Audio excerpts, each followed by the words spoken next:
তীব্র আন্দোলনে মোদী সরকারের নতি স্বীকার, পদত্যাগ করলেন শিক্ষামন্ত্রী ধর্মেন্দ্র প্রধান, সামাজিক মাধ্যমে পোস্ট করে দিলেন ইস্তফা। রাষ্ট্রপতি মনোনয়ন কে পাবেন, স্থায়ী কমিটিতে আসবে সে সিদ্ধান্ত, ফখরুলের মন্তব্য।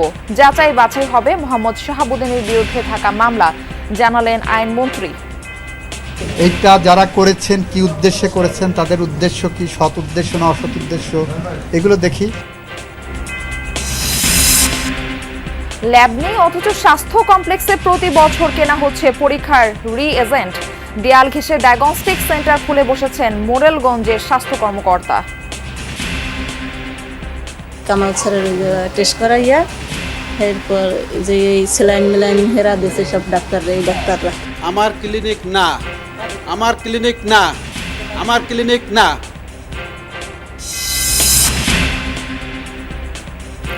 স্বনির্ভর ও মেধাভিত্তিক রাষ্ট্র গঠন করতে চায় সরকার, প্রধানমন্ত্রীর প্রতিশ্রুতি। বাজেটেও সেমিকন্ডাক্টর খাতকে রাখা হয়েছে অগ্রাধিকার তালিকায়।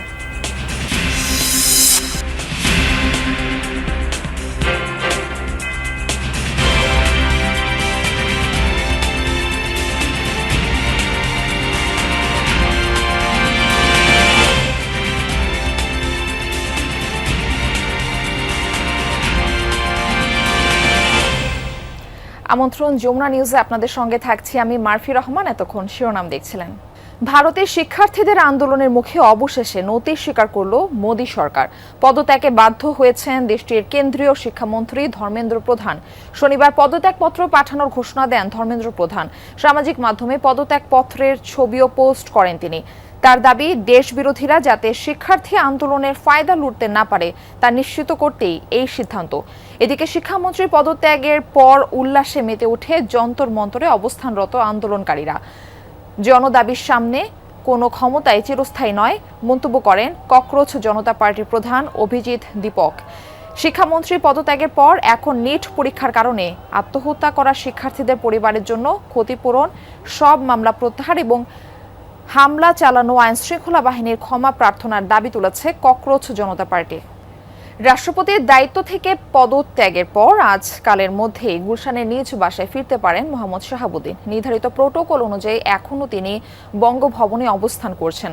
জানা গেছে, আজ বঙ্গভবনের কর্মকর্তা কর্মচারীদের সঙ্গে বিদায় বৈঠক করেছেন তিনি। রোববার আনুষ্ঠানিকভাবে বঙ্গভবন ত্যাগ করে গুলশান ১ নম্বরে তার নিজস্ব ফ্ল্যাটে চলে যাবেন। বঙ্গভবনের আচার অনুযায়ী দায়িত্ব ছাড়ার আগে রাষ্ট্রপতি কর্মকর্তা কর্মচারীদের সঙ্গে বিদায় বৈঠক করেন। সেই ধারাবাহিকতায় বেলা ১২টায় তাদের সাথে বিনিময় করেন মোহাম্মদ শাহাবুদ্দিন। জানা গেছে, রাষ্ট্রপতির দায়িত্ব গ্রহণের আগে তিনি রাজধানী গুলশান ১ এলাকায় নিজের ফ্ল্যাটে বসবাস করতেন। দায়িত্ব শেষ হওয়ার পর আবারও সেই বাসাতে ফিরে যাওয়ার প্রস্তুতি সম্পন্ন হয়েছে। এরই মধ্যে বঙ্গভবনে থাকা তার ব্যক্তিগত সামগ্রী গুছিয়ে নেওয়ার কাজ শেষ। সংবিধান মেনে দলের স্থায়ী কমিটির বৈঠকে সিদ্ধান্ত হবে পরবর্তী রাষ্ট্রপতি কে হবেন, এমনটাই বলেছেন স্থানীয় সরকার মন্ত্রী মির্জা ফখরুল ইসলাম আলমগীর। সকালে বগুড়ার পল্লী উন্নয়ন একাডেমির ৩৬তম বার্ষিক পরিকল্পনা সম্মেলনে অংশ নেন তিনি। বলেন, স্থায়ী কমিটির বৈঠকে সিদ্ধান্ত নেওয়া হবে দলের ভেতর থেকে রাষ্ট্রপতি হবেন নাকি বাইরে থেকে। তিনি আরও বলেন, আওয়ামী লীগ বর্বর এই দেশকে ধ্বংস করেছে, আর বিএনপি ক্ষমতায় এসে সেই ধ্বংসস্তূপ থেকে দেশকে নতুন করে গড়তে শুরু করেছে। বিএনপি সভা করবে, মিটিং করবে, স্ট্যান্ডিং কমিটির মিটিং হবে, বিএনপির ডিসিশন হবে, এরপরে জানতে পারবেন। দলের ভিতরে থেকে হবে না বাইরে থেকে হবে, এটা তো আপনাকে বলতে পারবো না, কারণ আমাদের কোনো মিটিংই হয়নি তো এখনো। পরবর্তী রাষ্ট্রপতি কে হবেন সে সিদ্ধান্ত বিএনপির সর্বোচ্চ পর্যায় থেকে নেওয়া হবে, এমনটা জানিয়েছেন দলটির সিনিয়র যুগ্ম মহাসচিব রুহুল কবির রিজভী। সকালে সরকারের বিভিন্ন গুরুত্বপূর্ণ সংস্থা, বোর্ড ও কর্পোরেশনের শীর্ষ পদে চুক্তিভিত্তিক নিয়োগপ্রাপ্ত বিএনপির ১২ নেতা শহীদ রাষ্ট্রপতি জিয়াউর রহমানের সমাধিতে শ্রদ্ধা নিবেদন করেন। এ সময় সাংবাদিকদের সঙ্গে আলাপকালে এমনটা জানান রুহুল কবির রিজভী। সদ্য বিদায়ী রাষ্ট্রপতির পদত্যাগের কারণ হিসেবে ব্যক্তিগত অসুস্থতার বাইরে অন্য কোনো কারণ সম্পর্কে তার জানা নেই বলেও মন্তব্য করেন তিনি। পাশাপাশি প্রধানমন্ত্রী তারেক রহমান তরুণ নেতৃত্ব ও রাজপথের আন্দোলনে ভূমিকা রাখা নেতাদের মূল্যায়নের মাধ্যমে তার পূর্বের অঙ্গীকার বাস্তবায়ন করছেন বলেও দাবি করেন রিজভী। রাষ্ট্রপতি হবেন এটা তো পার্টির উদ্বোধন যে ফোরাম, সেই ফোরামের সিদ্ধান্ত, সেটা তো আমি এখনো জানতে পারিনি। তারা নেবেন, যখনই নেবেন আপনারা বুঝতে পারবেন। আপনারা তো অনেক ঘটনা আগেই জেনে যান। এতদিন সংবিধানের ৫১ অনুচ্ছেদ অনুযায়ী সুরক্ষিত ছিলেন মোহাম্মদ শাহাবুদ্দিন। তবে রাষ্ট্রপতি হিসেবে পদত্যাগের পর তার বিরুদ্ধে থাকা মামলাগুলো যাচাই বাছাই করা হবে বলে জানিয়েছেন আইনমন্ত্রী। রাজধানীতে এক সেমিনারে মন্ত্রী জানান, রাষ্ট্রপতি নির্বাচনের জন্য ২৪ অক্টোবর পর্যন্ত সময় থাকায় সংসদের বিশেষ অধিবেশন ডাকার প্রয়োজন হবে না। এ সময় শাপলা চত্বর হত্যাকাণ্ডে সোমবার থেকে আনুষ্ঠানিক বিচার কাজ শুরু হবে বলে জানিয়েছেন চিফ প্রসিকিউটর আমিনুল ইসলাম।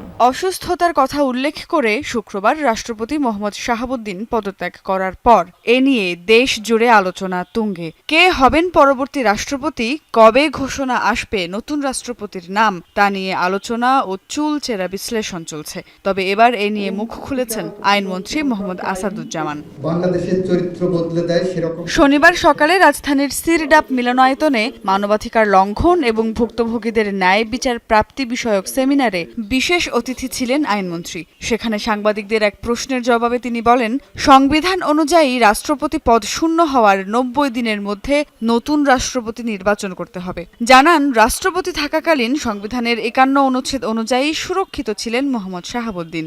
এখন তার বিরুদ্ধে দায়ের থাকা মামলাগুলো সময় মতো যাচাই বাছাই করা হবে। ২৪ অক্টোবর পর্যন্ত আমাদের হাতে সময় আছে, সুতরাং বিশেষ অধিবেশন ডাকার মতো কোনো পরিস্থিতি এখন তৈরি হয়নি। যেহেতু ৬০ দিনের মধ্যে আমাদের ১৫ জুলাই থেকে ৬০ দিনের মধ্যে আমাদের পরবর্তী অধিবেশন হওয়ার কথা সাংবিধানিকভাবে, আশা করি সেই অধিবেশনেই এটা নিষ্পত্তি করা সম্ভব হবে। আগামী ক্যাবিনেটে ১৩৩টি অধ্যাদেশ এবং গুম প্রতিরোধ বিষয়ক অধ্যাদেশের বিষয়গুলো তোলা হবে বলেও বক্তব্যে স্পষ্ট করেছেন মন্ত্রী। বলেন, ২০০৯ থেকে ২০২৪ সাল পর্যন্ত যে কোনো রাজনৈতিক মিথ্যা মামলা প্রত্যাহারের বিষয়ে কাজ করছে সরকার। তবে রাজনৈতিক হলেও কোনো ধর্ষণ মামলা প্রত্যাহার করা হবে না। মানবাধিকার কমিশন আইন সংক্রান্ত যে বিলটা আমরা নিয়ে এসেছি ১৩৩টা অর্ডিন্যান্সের মধ্যে, সেখানে আমরা বলেছি আরো বেশি অধিকতর যাচাই বাছাই করে উইল কাম ব্যাক। গুম প্রতিকার ও প্রতিরোধ সংক্রান্ত আইন, এই দুইটা আইনই আরো বেশি অধিকতর যাচাই বাছাই করে আমরা এখানে উইল কাম ব্যাক হিয়ার। আমরা টাইম ঠিক করেছি ২০০৯ থেকে ২০২৪ পর্যন্ত। এই সময়কার যে কোনো রাজনৈতিক প্রতিহিংসামূলক মামলা আমরা প্রত্যাহারের জন্য নিরলসভাবে কাজ করে যাচ্ছি। এ সময় চিফ প্রসিকিউটর জানান, আগামী সোমবারই শাপলা চত্বর হত্যাকাণ্ডের আনুষ্ঠানিক বিচার কাজ শুরু হবে। আমাদের রিপোর্ট প্রস্তুত করা হয়েছে, রিপোর্ট আমার কাছে সাবমিট করেছে। আগামী সোমবার দিন আমি বাদী হয়ে ফরমাল চার্জ ইনশাআল্লাহ আমি দাখিল করব এবং আগামী সোমবার থেকে এটা ফরমাল বিচার কার্য শুরু হবে। সুমাইয়া ঐশী, যমুনা নিউজ, ঢাকা। কাফরুলে গুলি করে যুবদল কর্মী হত্যার ঘটনায় সন্দেহভাজন ৪ জনকে আটক করেছে মহানগর গোয়েন্দা পুলিশ ডিবি, যার মধ্যে রয়েছে চঞ্চল নামের এক শুটার। এই ঘটনায় কাফরুল থানায় মামলা করেছে নিহত ইউসুফ আলীর পরিবার। থানার ওসি জানান, কিলিং মিশনে অংশ নেন ভাড়াটে শুটাররা। শুক্রবার রাত ১১টার পর মিরপুর ১৩ নম্বরের শেরেবাংলা সরকারি প্রাথমিক বিদ্যালয়ের পাশের গলিতে কয়েক রাউন্ড গুলি ছুড়ে পালানোর চেষ্টা করে সন্ত্রাসীরা। গোলাগুলিতে নিহত হন যুবদল কর্মী ইউসুফ আলী। এ ঘটনায় ২ জন গুলিবিদ্ধ হয়ে হাসপাতালে চিকিৎসাধীন। কাফরুল থানা যুবদলের সদস্য সচিব হাফিজুল ইসলাম বাবুর দাবি, মূলত তাকে হত্যা করতেই ভাড়াটে ও পেশাদার খুনিদের আনা হয়েছিল। এর পেছনে থাকতে পারে রাজনৈতিক কোন্দল ও আসন্ন কাউন্সিলর নির্বাচন। ওদের ৪ জনকে হায়ার করে আনা হয়েছে। কোথা থেকে? ঝিনাইদহ থেকে। আসলে ভাইয়া কোনো কোন্দল নাই, আমি কারোর সাথে কোনো কোন্দলে জড়াই নাই। এখন আপনি কি কোন্দল ভাবতেছেন কিনা আমাকে, আপনি আমাকে ডার্টি ভাবতেছেন কিনা বা পথের কাটা ভাবতেছেন কিনা, আমি তো আসলে জানি না এটা। বাট আমি তো ফ্রেশ, আমি তো আপনাকে কাটা ভাবি নাই কখনো। প্রত্যক্ষদর্শীরা বলছেন, কমপক্ষে ৪ জন শুটার কিলিং মিশনে অংশ নিয়েছিল, যার মধ্যে ঘটনাস্থল থেকে চঞ্চল সহ ৫ জনকে আটক করেন স্থানীয়রা। দেখলাম গোলাগুলি হইলো, গোলাগুলি হওয়ার পরে এই সবজি বেচে হ্যাঁ মাথায় গুলি লাগছে, মাথা একজনের সাইপে ধরছে, রক্ত পড়তেছে। তারপরে কিছুক্ষণ পরে ওনারে মেডিকেলে নিয়ে গেছে। ২ জনের কাছে পিস্তল ছিল, ওনারা যে আটকাইছে উনি আবার এমনি কোমরে ধরছে পাচ্চা করে, উনি আর বুঝতে পারে না যে ও বাইর করে শুট করে দেবে, মানে ও ডাইরেক্ট বাইর করে ডাইরেক্ট এখানে শুট করছে। পুলিশ বলছে, হত্যার ঘটনায় ইউসুফের পরিবারের পক্ষ থেকে থানায় মামলা হয়েছে।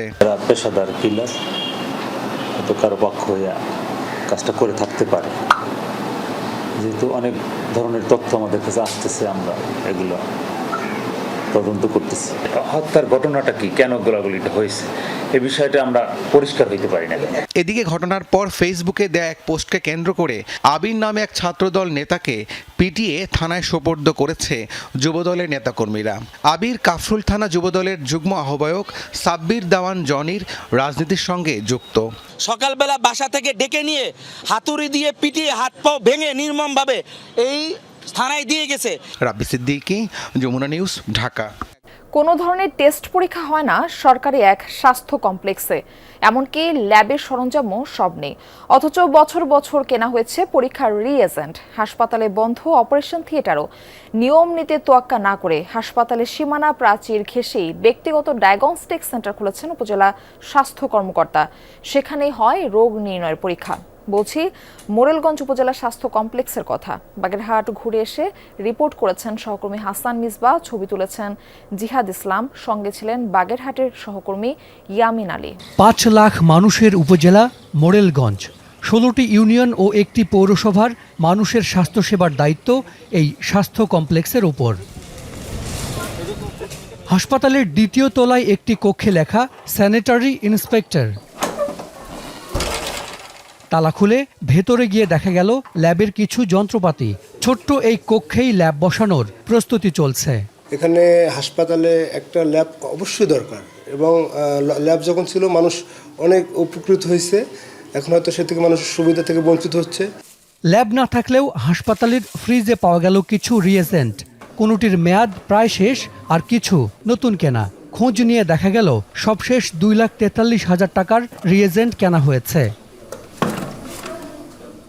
আর অনেক রিএজেন্টের মেয়াদ শেষ বলে দাবি করলেও সেগুলো দেখাতে পারেননি উপজেলা স্বাস্থ্য কর্মকর্তা। সেই রিএজেন্টগুলো কোথায়, সেই প্রশ্ন আমরা করেছিলাম উপজেলা স্বাস্থ্য কর্মকর্তা ডাক্তার কামাল হোসেনকে। তিনি বলেছেন এই ভবনে সেগুলো আছে, আমরা দেখতে চাইলে 2 দিন এসেও তিনি সেটির তালা খুলে দেননি। তার মানে কি রিএজেন্টগুলো কি এর ভেতরে নেই? ভবনের তালা খুলে না দিলেও জানালা দিয়ে দেখা যায় এই কক্ষে লাখ লাখ টাকার মেয়াদ উত্তীর্ণ ওষুধ। এর মধ্যে আছে অ্যান্টিবায়োটিক সহ অনেক জীবন রক্ষাকারী ওষুধও আছে। এনসিডি কর্নারের ডায়াবেটিস, উচ্চ রক্তচাপ, হৃদরোগ এবং শিশুদের মেডিসিন। অথচ এই হাসপাতালে ওষুধ না পাওয়ার অভিযোগও করেছেন অনেক রোগী। শুধু প্যাথোলজি নয়, অন্য কোনো পরীক্ষাও হয় না এই হাসপাতালে। আবাসিক চিকিৎসকের কক্ষে ঢেকে রাখা হয়েছে আল্ট্রাসোনোগ্রাফি মেশিন। হয় না ইসিজি, এক্স রে সেবাও বন্ধ 10 বছর ধরে। আপনার একটা উপজেলা যেখানে প্যাথোলজি টেস্ট হয় না, যেখানে এক্স রে হয় না, যেখানে প্যাথোলজি যদি না থাকে, অপারেশন হয় না, আপনি নিশ্চয়ই উপজেলা কর্মকর্তা হিসেবে অনেক বড় ব্যর্থ। যে না, এর অনেক আগের থেকেই এটা চলে না। 50 শয্যার এই হাসপাতালের বহির্বিভাগে প্রতিদিন রোগী আসেন 300 থেকে 350। ভর্তি রোগী 20 জন। তাহলে তাদের পরীক্ষা নিরীক্ষা হয় কোথায়? ব্লাড নিতে কইছে, সেই চিত করিয়া নিয়ে এই যে দিতে কইছে, হারা পরীক্ষা করাই দিবে। হ্যাঁ, ওই কামাল এই যে হ্যাঁ ইনফেকশন হইছে পেটে। টেস্ট কোথায় করাইছেন? করাইছে কামাল স্যারের। কামাল স্যারের টেস্ট করাইয়া এরপর যে এই স্যালাইন মিলাইন হেরা দিয়েছে সব ডাক্তাররা, এই ডাক্তাররা। আপনারা ভুল কনসেপ্টে আছেন, আমার ক্লিনিক না, ক্লিনিকটা অন্যদের। আমি শুধু একটা রুম ক্লিনিকের ব্যবহার করি আমার চেম্বার হিসাবে। আমার ক্লিনিক বলে যেটা শুনছেন সেটা সঠিক না। নদীর নাম পানগুছি। এই নদীর পাড়েই মোরেলগঞ্জ উপজেলা স্বাস্থ্য কমপ্লেক্স। এই হাসপাতালে যারা চিকিৎসা নিতে আসেন তাদেরকে নদী ও দীর্ঘ পথ পাড়ি দিয়ে আসতে হয়। আর এরপর যখন তারা শোনেন এখানে কোনো ধরনের টেস্টই হয় না, তখন তারা ভোগান্তিতে পড়েন। কিন্তু কেন আসলে টেস্ট হয় না, সেই বিষয়টি অনুসন্ধান করা যাক। এই স্বাস্থ্য কমপ্লেক্সের পাশেই একটি বাড়ির ফটক। গলি ধরে এগিয়ে গেলে ভেতরে কিছু মানুষের দেখা পাওয়া যায়। পরে জানা যায় এটি একটি বেসরকারি হাসপাতাল ও ডায়াগনস্টিক সেন্টার। নাম লেখা নেই কোথাও। চিকিৎসকের অপেক্ষায় অনেক রোগী, অনেকের অপেক্ষা 5 থেকে 6 ঘন্টা। সরকারি হাসপাতালে তো দেখাইতে পারেন, এখানে কেন আসছেন? দেখাই না, সেখান থেকে বাচ্চা সুস্থ হয় না, আর এই জায়গায় দিলে তাড়াতাড়ি সুস্থ হয়ে যায়। ওই হাসপাতালে ওষুধ নিচ্ছি, আমার দেখানো আছে, এই ব্যথা কমে না। এই ডায়াগনস্টিকে জরুরি সব টেস্টই হয়। আমাদের উপস্থিতির কারণে ল্যাবের সবাই গা ঢাকা দেয়। কর্মচারীরাও নিজেকে রোগী পরিচয় দেন। এই ক্লিনিকের মালিক কে?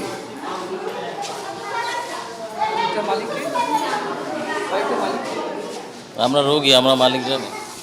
কিছুক্ষণ পর এলেন চিকিৎসক, আর তিনি মোরেলগঞ্জ স্বাস্থ্য কমপ্লেক্সের সেই প্রধান স্বাস্থ্য কর্মকর্তা কামাল হোসেন মুফতি। এই প্রতিষ্ঠানের মালিককে তা জানতে চাইলে ক্ষেপে যান তিনি। আমার ক্লিনিক না, আমার ক্লিনিক না, আমার ক্লিনিক না। এক পর্যায়ে তার কর্মচারী ও ভাড়াটে লোক দিয়ে মব তৈরি করেন, উস্কে দেন রোগীদেরও।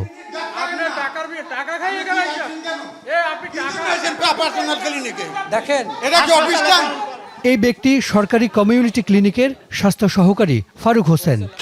সাংবাদিক পরিচয় দিয়ে ভিডিও করতে থাকেন, যা পরে মিথ্যা তথ্য দিয়ে আপলোড করা হয় অনলাইনে।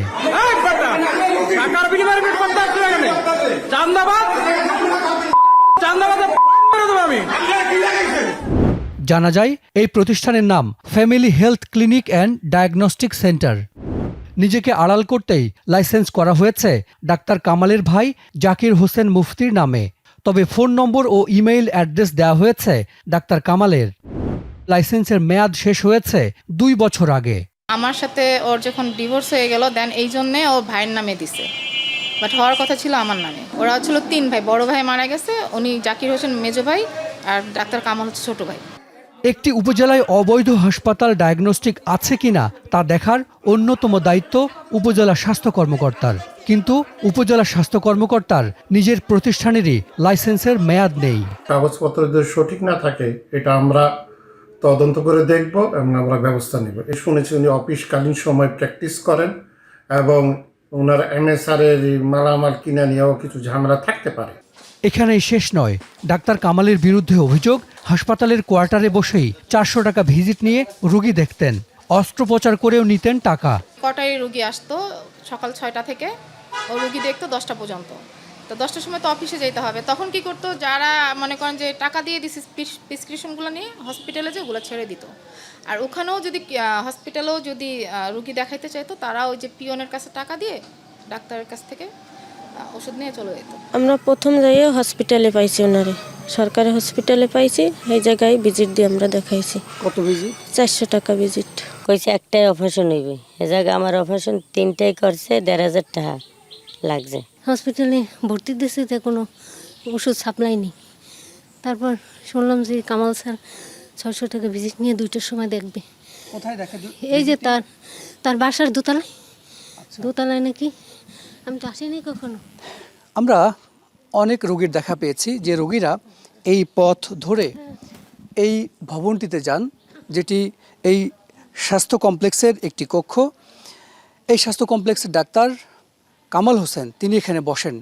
এই জায়গাটিতে তিনি সরকারি অবকাঠামোতে বসেই ভিজিট নিয়ে রোগী দেখে থাকেন। জানা গেছে মোরেলগঞ্জ স্বাস্থ্য কমপ্লেক্স থেকে টিম যমুনা ফিরে আসার পর তড়িঘড়ি করে কিছু পরীক্ষা নিরীক্ষা চালু করেন ডাক্তার কামাল।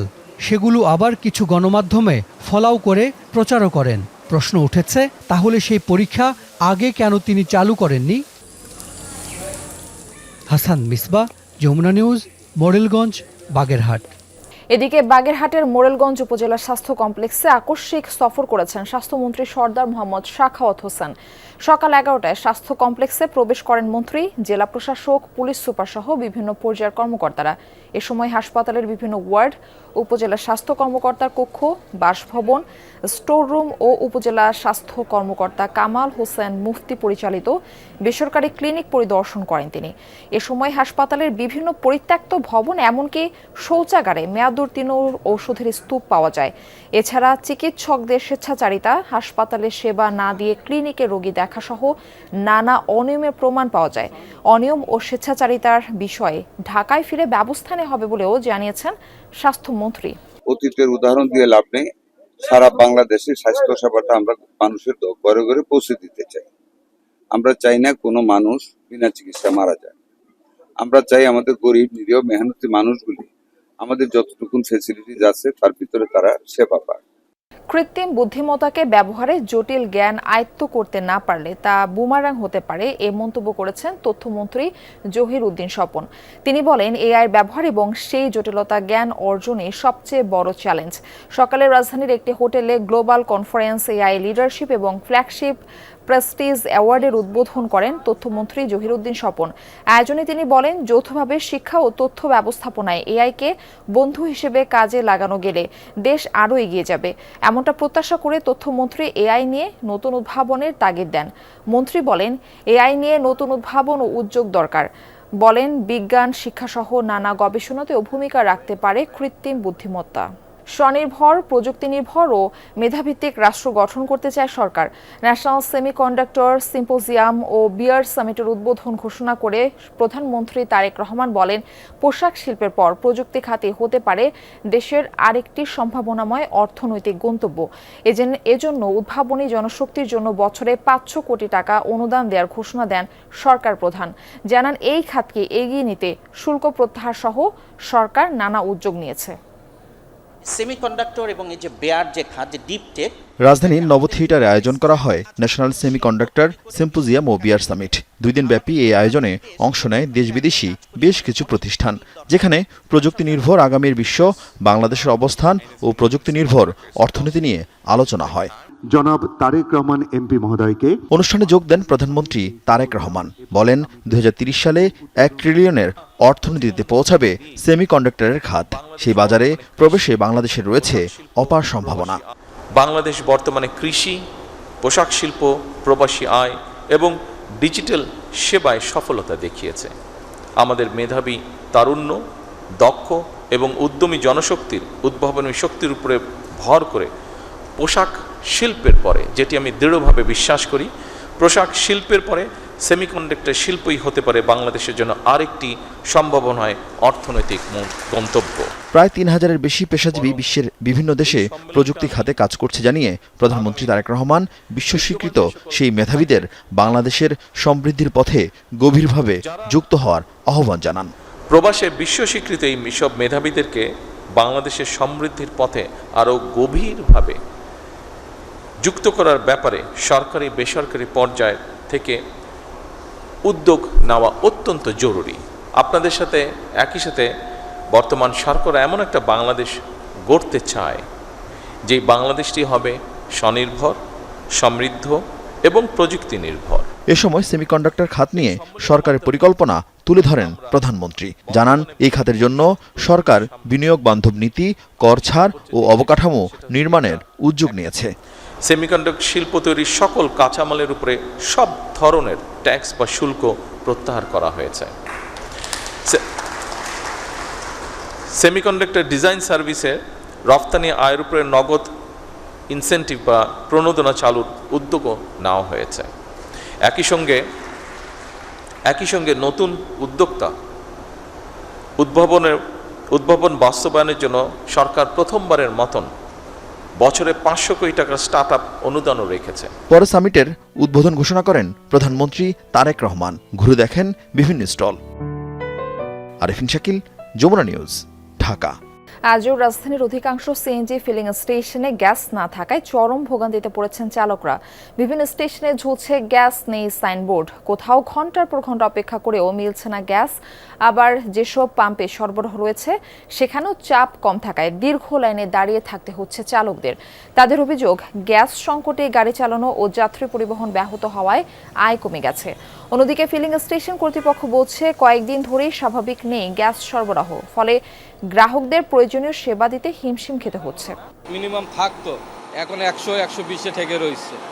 এরপরও সিরিয়াল দেওয়া লাগে 5 ঘন্টা 6 ঘন্টা সিরিয়াল দিয়ে তারপরে গ্যাস নেওয়া লাগে। আর গাবতলিতে যাও একটু পাওয়া যেত, কিন্তু বড় বড় যে কন্টেনার ওগুলো লাগায় রাখছে, কেউ দেখার মানুষ নেই, ওদের দিয়ে আমাদের খালি খেদাই দেয়। 800 টাকার গ্যাস আমাইতো, সেইখানে আমি সকাল 7টা থেকে লাইন দিয়া 354 টাকার গ্যাস পাইছি। দর্শক, এই ছিল যমুনা নিউজে।